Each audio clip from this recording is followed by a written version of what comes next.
The small house was simple but adequate. It consisted of just one large room on a dusty street. The walls were gray and hard. The floor was made of dirt. It was cold. But Maria and her daughter Christina had done everything they could to make the place nicer. Had some things on the walls. They had pallets for themselves to sleep on, one on each side of the room. They had a wash basin, a wood-burning stove, but really other than that, they didn't have much. You see, several years prior to this, Maria's husband had died while Christina was still very young. And even though everyone told her, you need to remarry, she refused to do it and instead got a job as a maid and set out to raise her daughter on her own. And that she did. And so 15 years later, the hardest days were behind them. And now Christina was old enough to get a job herself and help out.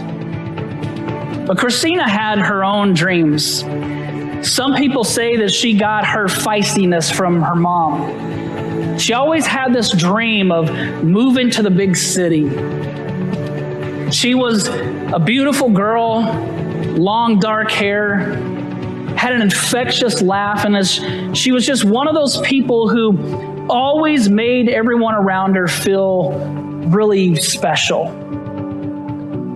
Now, about this dream of moving to the city, her mother did not like that dream because she knew there's no one in the city that knows you. It's a dangerous place. And she would often remind her of this. Nobody knows you. What are you going to do to earn a living? Well, she was confident that she knew what Christina might have to do. And so because of that, she was horrified when one day she woke up and Christina was gone. She knew immediately where Christina had gone, and she knew what she had to do. So she packed her things, some clothes into a bag, and she gathered up all the money she had, and she ran out of the door toward the bus stop. Before she got to the bus stop, she stopped by a drugstore to buy one thing: pictures. She went into one of those old photo booths and she closed the curtain and spent all the money that she had on the little black and white photos of herself. And on the back of each of those, she wrote a little message.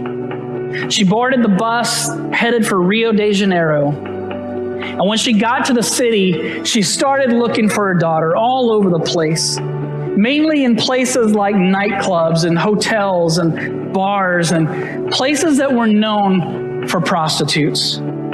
Because she knew that her daughter had no money. She knew that her daughter probably was struggling and was hungry, and she knew that her daughter was stubborn. And when someone who's stubborn is also very hungry, sometimes they'll do things they never dreamed they'd do before. And so she started looking all these places, and every place that she went, she would tape one of her photos somewhere, maybe to a wall in a hotel lobby, or to a wall in a restroom at a nightclub, or in a little phone booth, or some kind of place where maybe her daughter would see it. Well, it wasn't very long. Her photos ran out, her money ran out, and the weary mother got on the bus and cried as she headed back to her small little village. A few weeks later, Christina descended the hotel stairs. Her face was tired. Her brown eyes no longer danced with youth, but spoke of pain and fear. Her laughter was gone. Her dream had become a nightmare. Countless times she had thought to herself, I'd rather not be in this comfortable bed, but I'd rather be in my secure little pallet back on my dusty little street in my little home in our village. But in too many ways, her village just seemed too far away. And as she got to the bottom of the steps, something caught her eye. a familiar face. And she walked across the room as she saw on the wall her mom's face. And her eyes began to burn. Her throat started to tighten up as she reached over and pulled her mom's photo off the wall.